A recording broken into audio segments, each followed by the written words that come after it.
My twin sister called me at 2 in the morning, whispering from a locked closet that she'd found pills and was ready to take them.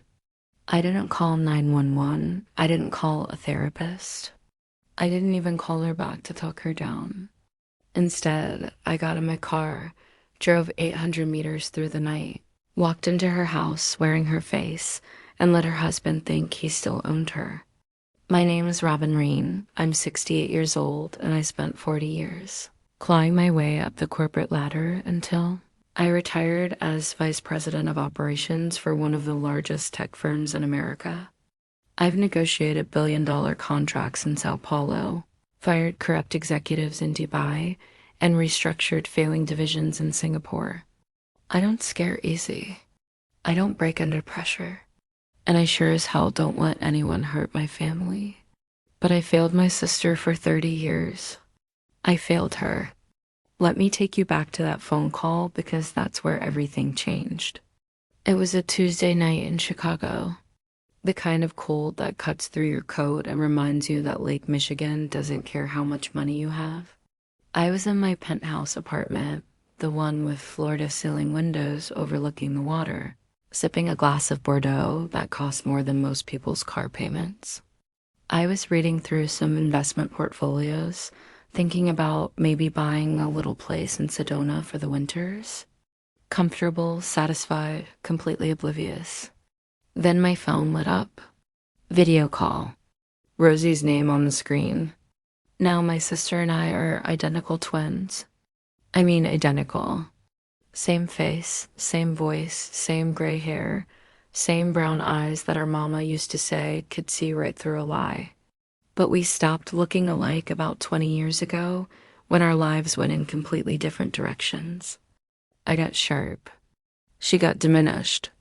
I answered the call expecting to see her kitchen in Atlanta, maybe hear about her grandkids or ask me for advice about some car repair.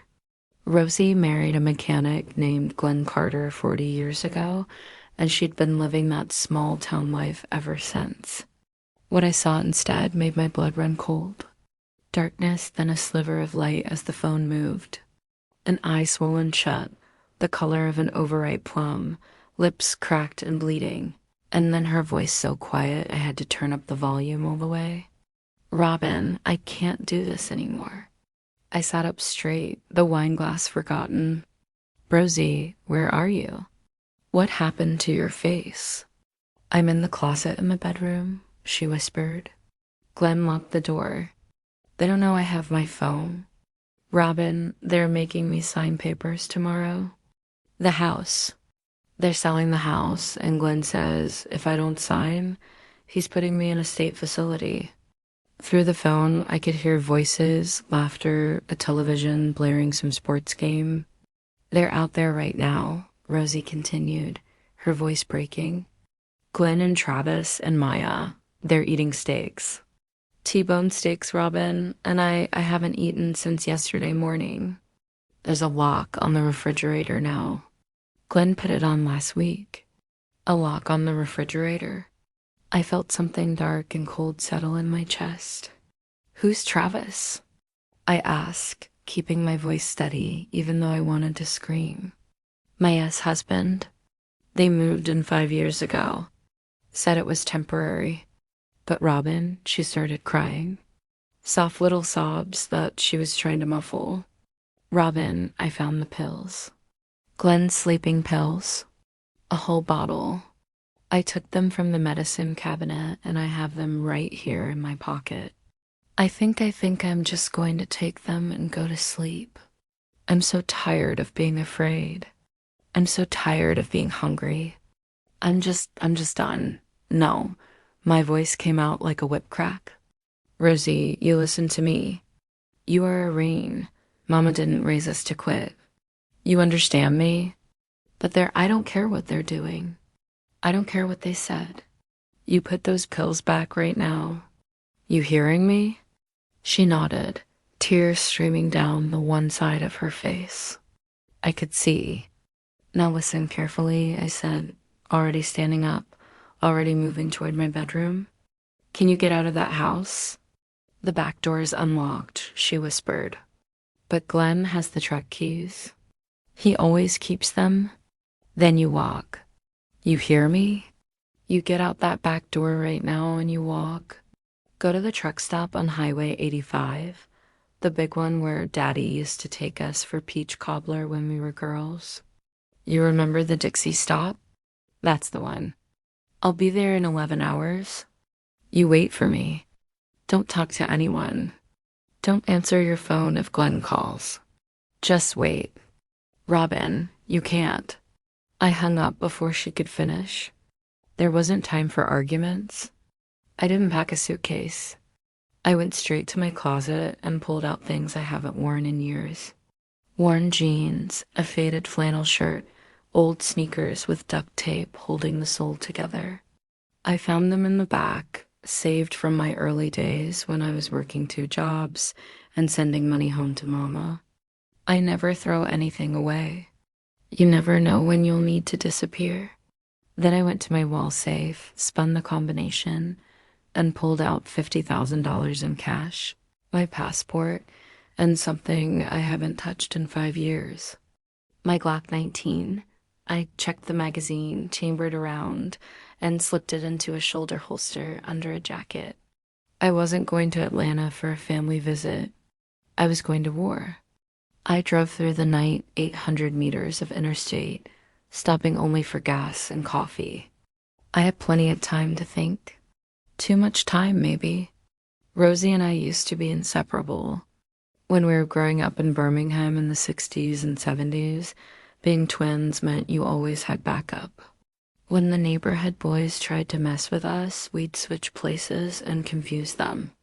When Mama needed help at her hair salon, we'd both pitch in, finishing each other's sentences, moving like one person in 2 bodies. But then we turned 18 and I wanted out. I wanted to see the world, make something of myself, prove that a black girl from Alabama could run with the big dogs in corporate America. I got a scholarship to Northwestern, moved to Chicago, and never looked back. Rosie stayed home. She said someone needed to take care of Mama, and besides, she'd met Glenn. He was handsome back then, working at a garage, had that smooth talking charm that made her giggle like a schoolgirl. They got married young, had Maya when they were 23. I visited when I could. Christmas, Mama's birthday, the occasional summer weekend. But I was busy building empires while Rosie was building a life. I thought she was happy. She always smiled when I showed up, cooked big meals, asked about my travels. Glenn was polite enough, if a little cold. Maya was sweet when she was little. When did it change? That's what haunted me during that long drive. When did my sister go from the girl who used to laugh so hard she'd snort to the woman whispering from a closet about suicide? I tried calling her 3 times during the drive. She didn't answer. I told myself she was just being careful, but my hands gripped the steering wheel a little tighter each time it went to voicemail. It was 3:30 in the morning when I pulled into the Dixie stop. The neon sign flickered, casting sickly yellow light over the cracked pavement. There were maybe 4 cars in the lot, truckers mostly, sleeping in their cabs. And then I saw her sitting on the curb near the diesel pumps, hugging her knees to her chest, was my sister. But she looked like a homeless woman. Her clothes were stained with old grease and what might have been food. Her shoes, I kid you not, were held together with duct tape. She was so thin, I could see her collarbones jutting out through her shirt like knives. I pulled my Lincoln Navigator right up in front of her. She flinched, actually flinched, raising her arms like she expected to be hit. I got out of the car fast. "Rosie, baby, it's me. It's Robin." She looked up, and in the harsh light, I could see her face clearly for the first time. Both eyes were bruised now. Her bottom lip was split. There were finger-shaped bruises on her arms. She looked at me for a long second, like she was trying to remember who I was. Then she collapsed into my arms, sobbing. She weighed nothing. I could feel every rib, every vertebrae in her spine.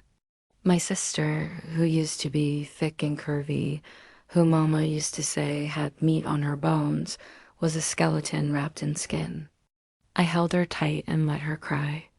And while I held her, I made a decision.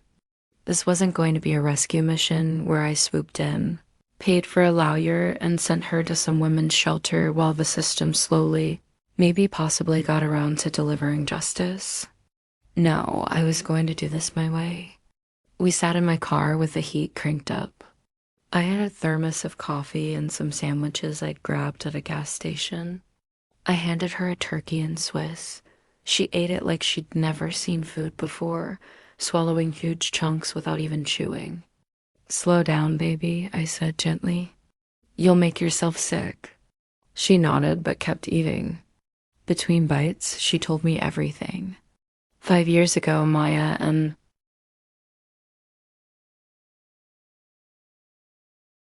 Travis moved into the house.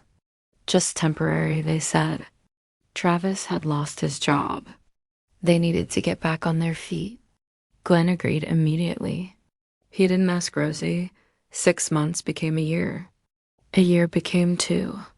Travis started calling Rosie by her first name instead of Mom. Then old woman. Then worse things. "He trips me," Rosie said quietly, staring at the sandwich on purpose. In the kitchen, he sticks his foot out, and when I fall, he laughs. Glenn laughs too. They moved her out of the master bedroom 3 years ago. Said her coughing at night was keeping them awake.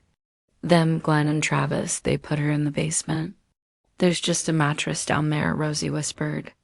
"On the concrete, it's cold, Robin. It's so cold." And at night, Glenn locks the door from the outside, says it's for my own safety, so I don't wander around and hurt myself. She pulled up her sleeve. There were rope burns around her wrists. "Last month, I tried to leave. I packed a bag and got as far as the driveway. Travis caught me. He tied me to a chair in the basement for 2 days. Said I needed to think about my behavior. Glenn knew. Maya knew. Nobody stopped him.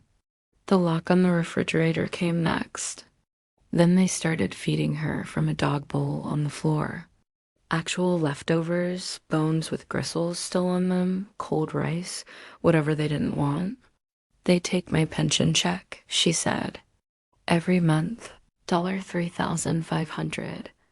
Glenn cashes it and gives me $20. He says it's my allowance for being good." I listened to all of this without interrupting. I learned a long time ago that in business, the person who talks first loses. You listen. You gather information. You build your case. When she finished, she looked at me with those bruised eyes and said, "Robin, I just want to disappear. I want to stop existing. It would be easier." I reached over and took her hand. "Baby, you're not going to disappear." "They are." She shook her head. "You don't understand. Glenn has lawyers. He told me last week that he has papers that say I'm incompetent, that I'm senile. He says if I try to leave, he'll have me committed. He says nobody will believe me over him." "Well," I said, smiling for the first time since this nightmare began, "it's a good thing they're not dealing with you anymore, isn't it?" She looked confused. "What do you mean?" I pulled a bag from the back seat. Inside were the clothes I brought. Clean jeans, a nice blouse, a jacket. "Put these on." While she changed in the back of the Navigator, I pulled out a makeup kit. I looked in the rearview mirror. My face was Rosie's face, but sharper. I wore my hair in a short, natural cut, neat and professional. Rosie's hair was longer, neglected, wild. "Rosie," I said, "how long since you've been to a salon?" Glenn says, "I don't need one." Waste of money. Of course he did. I pulled out scissors and started cutting my own hair, making it longer, more uneven. I messed it up, made it look neglected. Then I took off my gold watch, my pearl earrings, everything that screamed money. When Rosie climbed back into the front seat, clean and dressed in clothes that actually fit, she looked almost human again. I handed her the keys to my navigator. There's a black American Express card in the center console. No limit. I've booked you a suite at the Ritz-Carlton in Buckhead, Atlanta, room 402. It's under my name. Her eyes went wide. Robin, I can't. Yes, you can. You're going to drive to that hotel. You're going to check in. You're going to order room service. I want you to eat a steak, Rosie, a real steak. You're going to take a long bath in that big tub.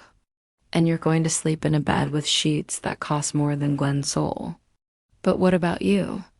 I looked at my reflection one more time. I'd aged myself down, if that makes sense. Made myself look tired, worn, defeated. I picked up Rosie's old clothes, the stained shirt, the taped up shoes, and started putting them on. I'm going back to your house, I said. No, Robin, they'll think I'm you. I looked at her, and even I was startled by how much we looked alike now. Take away the confidence, the good posture, the expensive clothes, and we were the same person. They're not going to know the difference, but I'm going to know everything. I'm going to see what they do, hear what they say, and I'm going to find out exactly what they're planning. They'll hurt you. I reached under the seat and showed her the Glock. Baby, I spent 40 years in rooms with men who thought they could intimidate me because I was black, because I was a woman, because I was from Alabama. I've stared down CEOs who thought they could cheat me. I've fired men who thought they were untouchable. I put the gun back. Glenn and Travis and Maya, they're amateurs. They're bullies, and bullies break real easy once you hit back. Rosie started crying again, but this time it was different. It wasn't hopeless sobbing. It was relief. How long? She asked. Give me a week, maybe less. I'll text you when it's time to come home. But Rosie, when you do come back, you're not coming back as the woman they broke. You understand me?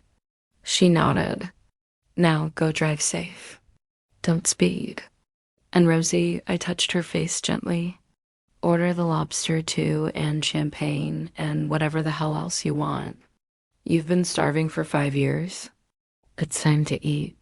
She drove away in my navigator, and I watched until the taillights disappeared. Then I got into her beat-up truck, and I mean beat up. The engine coughed like it had tuberculosis. The passenger door was held shut with a bungee cord. The whole cab smelled like mold and motor oil.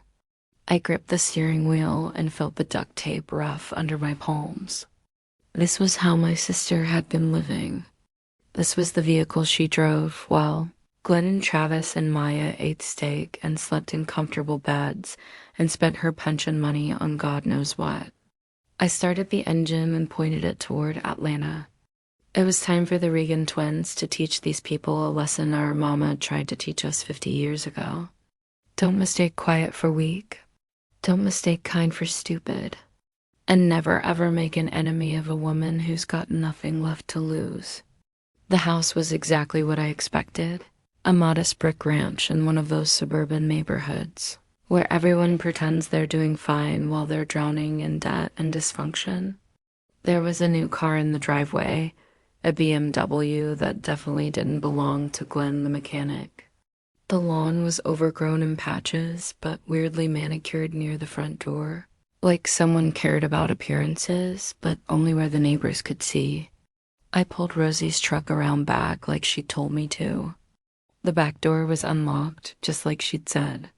I took a deep breath, let my shoulders slump, made my face slack, and walked in. The kitchen hit me first. It was a mess. Dirty dishes piled in the sink, takeout containers on the counter, empty wine bottles lined up like trophies. It smelled like old grease and expensive perfume, a combination that made my stomach turn. I stood there in the darkness, letting my eyes adjust, listening. Upstairs, I could hear a TV, sports commentary, a man's voice laughing. I took one step toward the stairs. Well, look who finally decided to come back. The hallway light flicked on. Glenn stood there in boxer shorts and a stained undershirt. He was bigger than I expected, not fat, but thick, with the kind of bulk that came from years of manual labor. His face was red, puffy, alcoholic red. He didn't ask where I'd been. He didn't ask if I was okay. He reached over to the counter, grabbed a dirty, wet rag that had been sitting there, and threw it at me. It hit me in the chest with a wet slap and fell to the floor. "I thought you'd finally done us a favor and walked into traffic," he said. His voice was casual, conversational, like he was commenting on the weather. "But here you are, like at Penny." I stood there looking at the rag on the floor. Every instinct in my body was screaming at me to straighten up, to speak, to put this man in his place, but that wasn't the plan. I let my shoulders stay slumped. I looked at the floor. "Clean up this floor, Rosie." Glenn said, "Travis spilled wine last night, and he's going to be up in an hour. If he sees this mess, he's going to be in a bad mood. And you know what happens when Travis is in a bad mood?" He walked past me to the refrigerator. I saw the padlock on it, shiny and new. He pulled out a carton of orange juice, took a long drink straight from the container, then turned back to me. "Don't expect breakfast, by the way. You lost your kitchen privileges when you disappeared last night." He looked me up and down with pure contempt, thought about calling the cops. Then I figured, where would you even go? You got no money, no friends, no car. You're stuck here with us, old woman. Might as well accept it. He walked back toward the stairs. "Get that floor clean and don't make noise. I need my sleep." I waited until I heard his footsteps on the stairs, heard the bedroom door close. Then I slowly bent down and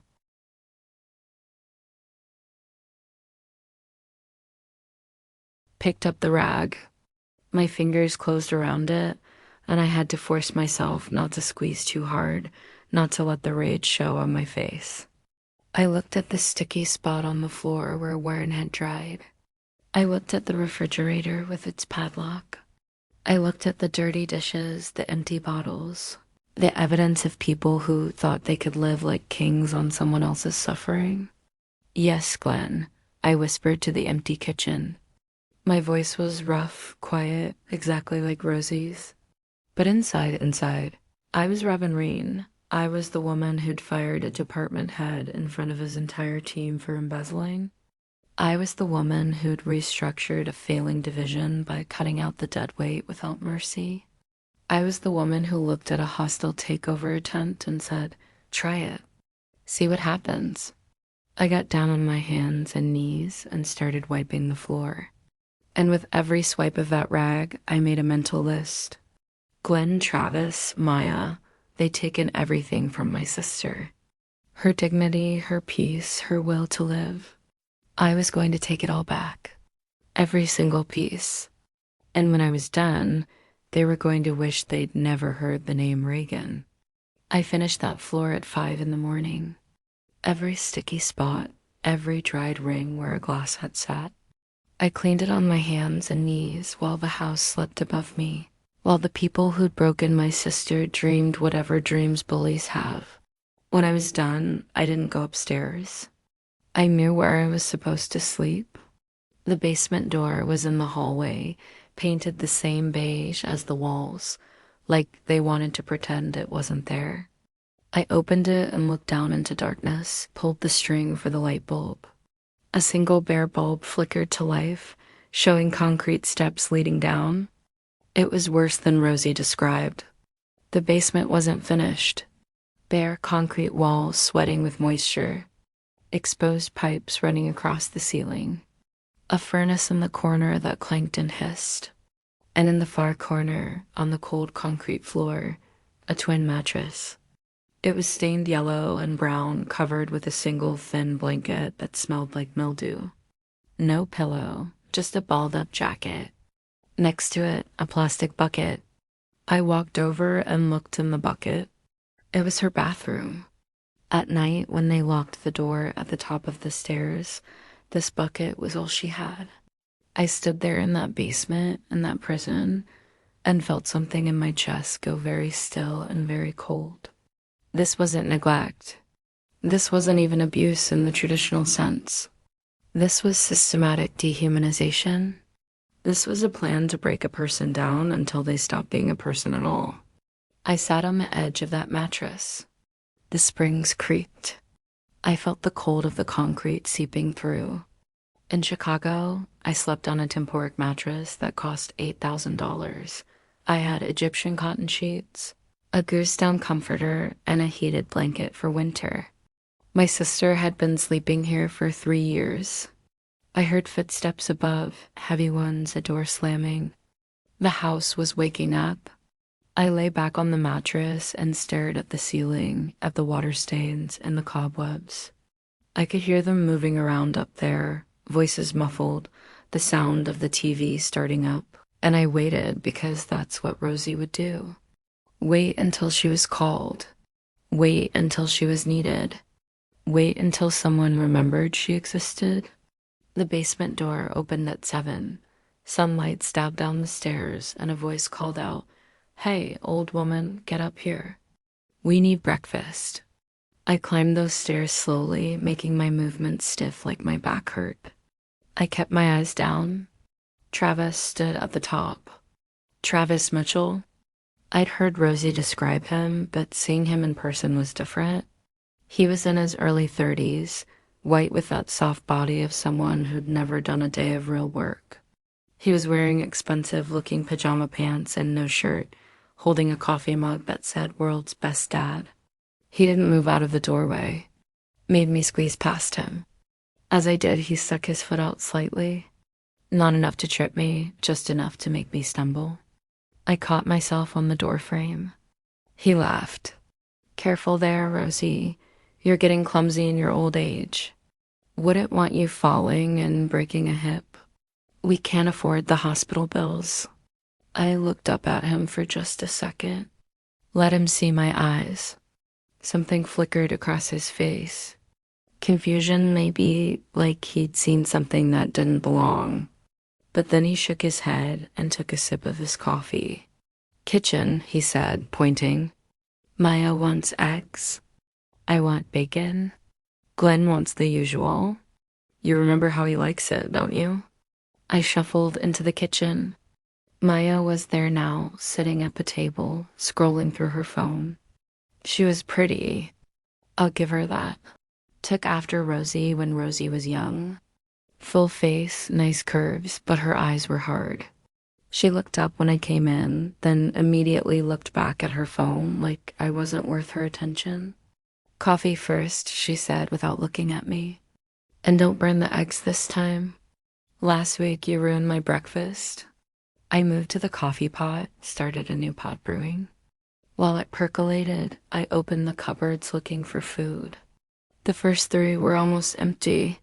The 4th had some cans of beans, some rum packets. The 5th had cereal boxes. Expensive stuff. Organic granola. The kind that cost $12 a box. Not those. Maya snapped. "That's mine." Check the bottom shelf. The bottom shelf had a sleeve of off-brand crackers and a can of Vienna sausages. I heard Glenn's footsteps on the stairs. He walked into the kitchen, saw me, and grunted. "About time. I'm starving." He sat down at the table next to Maya. Bacon and eggs, toast, and I want that good jam, the strawberry stuff from the farmer's market. I looked in the refrigerator, had to wait for Glenn to unlock it. Inside was full. Fresh vegetables, good meats, a dozen eggs, real butter, the expensive kind. I pulled out eggs and bacon. 6 eggs for me, Glenn said. Scrambled. Maya wants 3 over easy. Travis wants 4, sunny side up. And make sure that bacon is crispy. None of that limp garbage. What about? I let my voice trail off. What about what? What? Glenn asked. What about me? Glenn and Maya exchanged a look. Maya actually smirked.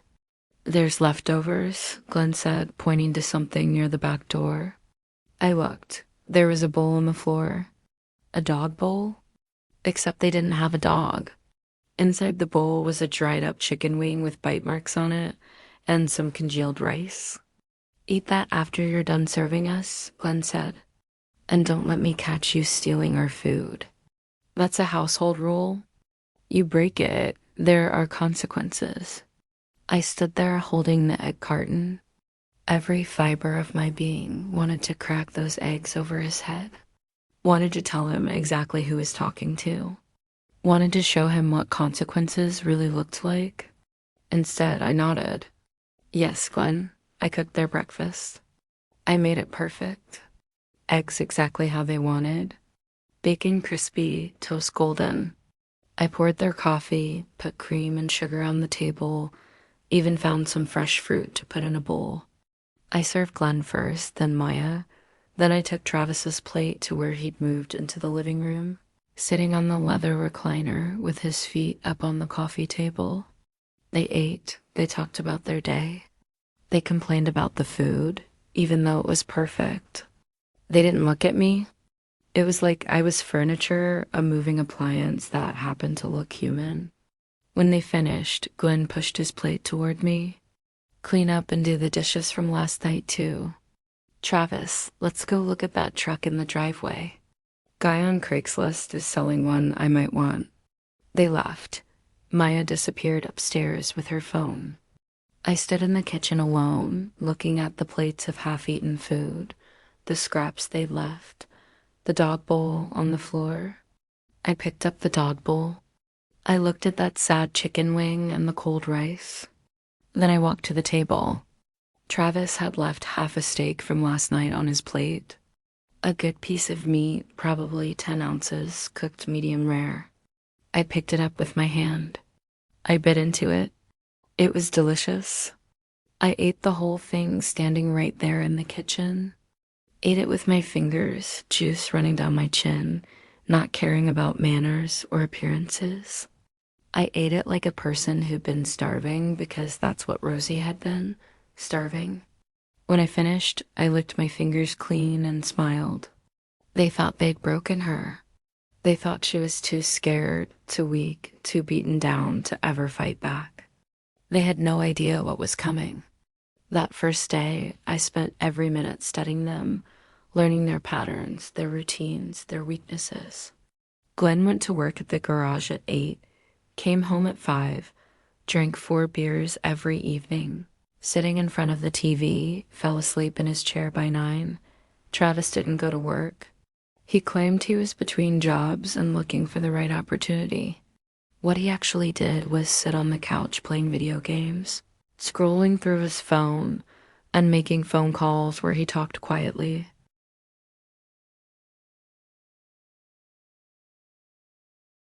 And looked over his shoulder a lot.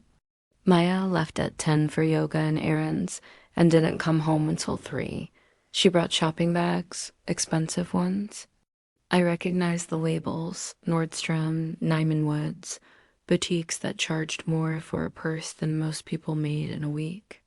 They were spending money they didn't have, or rather money that wasn't theirs. At 6 o'clock that evening, Glenn called me up from the basement. Rosie, get your ass up here. We're having a family meeting. I climbed those stairs again. They were all sitting at the kitchen table. Glenn had papers spread out in front of him. Sit, he said, pointing to a chair, not at the table, a folding chair they'd set up about 3 feet away. Apart from them, like I wasn't really part of the family, I sat. We've been talking, Glenn said, and we've decided it's time to make some changes. This house, it's too big for us, too expensive to maintain. The roof needs work. The plumbing's getting old, and honestly, we're just tired of dealing with it. Maya nodded along like a bobblehead. So we're going to sell it, Glenn continued. I've already talked to a realtor. Nice lady. She says we can get maybe $300,000 for it. Maybe $350 if we're lucky. $300,000. I filed that number away. Now the house is in your name, Glenn said, looking at me like this pained him. But we all know you're not capable of making these kinds of decisions anymore. You're getting forgetful, Rosie. You're confused. So we need you to sign some papers giving Maya power of attorney. That way, she can handle the sale and we don't have to bother you with all the complicated legal stuff. He slid papers across to my chair. I could see they were legal documents, but from where I sat, I couldn't read the details. You just sign right there, Travis said, pointing to a line at the bottom. And we'll take care of everything. Once the house sells, we'll find you a nice little apartment somewhere. One of those senior living places. You'll love it.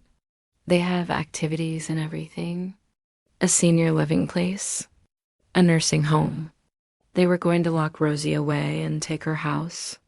I made my voice weak, confused. I don't understand. This is my home. Glenn, we've lived here for 32 years, and it's been a great run, Glenn said, but his voice had an edge now. But things change. We're doing what's best for the family. Now sign the paper. What if I don't want to? The temperature in the room dropped about 20. Glenn leaned forward. Rosie, I've been patient with you. I've put up with your confusion, your forgetfulness, your episodes, but I'm not asking anymore. I'm telling you, sign the paper. And if I don't, Travis stood up. He walked over to my chair, leaned down close to my face. Then we take you to a doctor. We get you evaluated. We have you declared incompetent. And then the state puts you somewhere. And trust me, those state facilities, they're not nice.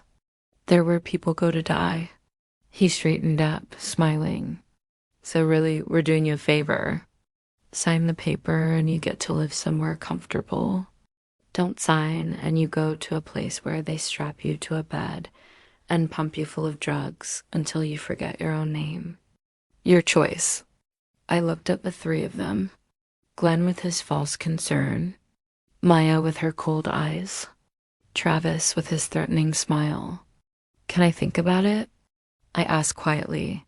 Sure, Glenn said, gathering up the papers. You can think about it. You've got until Saturday. We're having an anniversary party. 40 years. Can you believe it? All our friends will be there, the church folks, everyone. And at that party, you're going to sign these papers in front of everybody. We're going to call it a gift to the family. A generous gesture from a loving mother. He stood up, towering over me. And if you even think about making a scene, about embarrassing us in front of our friends, I promise you, Rosie, you'll regret it. We'll have you in a facility by Monday morning. Understand? I nodded, kept my eyes down. Good. Now get back in the basement. I don't want to look at you right now. I stood up and shuffled toward the basement door. As I reached it, I heard Maya say, God, she's pathetic. And Travis, yeah, but after Saturday, she's not our problem anymore. They laughed. I went down those stairs and closed the door behind me. Heard the deadbolt slide home, locked in for the night. I sat on that mattress in the dark for exactly 5 minutes, long enough for them to forget about me, to go back to their TV shows and their phones and their comfortable lives. Then I reached into my bra and pulled out the lockpick said I'd sewn into the underwear. I walked to the top of the stairs, put the pick in the deadbolt, applied tension, felt for the pins, click, click. The bolt slid back. I opened the door a crack, listened. TV playing in the living room. Someone laughing at a sitcom. I slipped out, moved through the house like smoke. I've done this before in Nessa Paulo. I once had to retrieve documents from a locked office while security was doing rounds. You learn to walk quiet when your career depends on it. I found Glenn's office in what used to be the spare bedroom. The door had a cheap lock. I opened it in 3 seconds. Inside there was a desk piled with papers. I pulled out my phone, a burner I'd bought at a truck stop, and started photographing everything. Bills, bank statements, a leather ledger where Glenn kept handwritten accounts. I opened the ledger. There it was in black and white. Monthly income. Rosie's pension $3,500. Glenn's salary $2,800. Monthly expenses. Mortgage $1,200. Travis crypto investment $2,000. Maya shopping $600. Glen liquor store $300. Utilities $350. Rosie's allowance $20. I photographed every page. Months and months of theft documented in Glen's own handwriting. Then I found something else. In the bottom drawer, taped to the underside, a manila envelope. Inside was a life insurance policy. I held my phone's flashlight closer to read it. Policyholder Rosie Carter. Coverage amount $500,000. Beneficiary Travis Mitchell. Policy date 3 months ago, $500,000. And Travis was the beneficiary. Not Glenn, not Maya. Travis. I photographed every page of that policy. Then I kept digging. Property tax statements. A letter from a real estate development company. Zoning maps. And buried under everything else, a commercial property appraisal.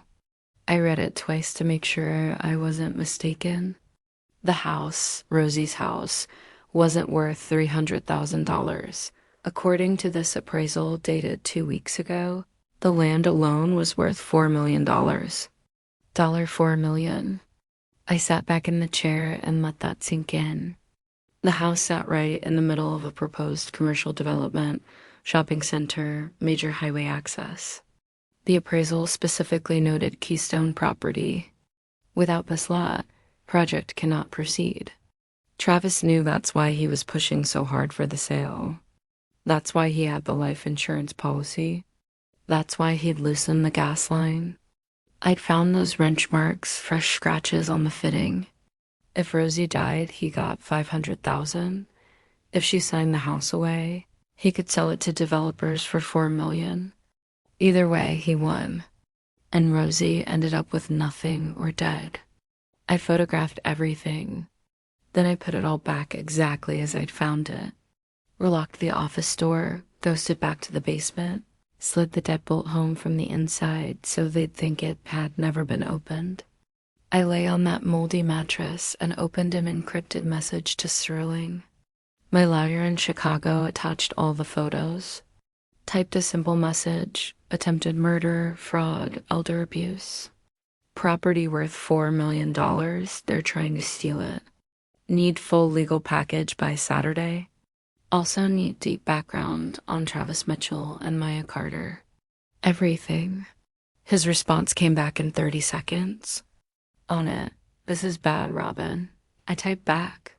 I know, but I've seen worse. Start the paperwork. I'll send more intel tomorrow. I put the phone away and stared at the ceiling. The pieces were coming together, but I needed more. I needed them to feel safe enough to show me who they really were. I needed to dangle bait they couldn't resist. The next morning, I woke to someone pounding on the basement door. Rosie, get up. Glenn needs you to make breakfast before he goes to work. Same routine. Climb the stairs, cook the food, serve them, watch them eat while I got scraps. But today was different. Today, I was going to poke the bear. While I was washing dishes, I accidentally dropped one. It shattered on the floor. Glenn came running. What the hell was that? I'm sorry, I said, my voice trembling. My hands, they're shaking. I don't know why. He looked at my hands. They were trembling, but not because I was old or scared. Because I was making them tremble.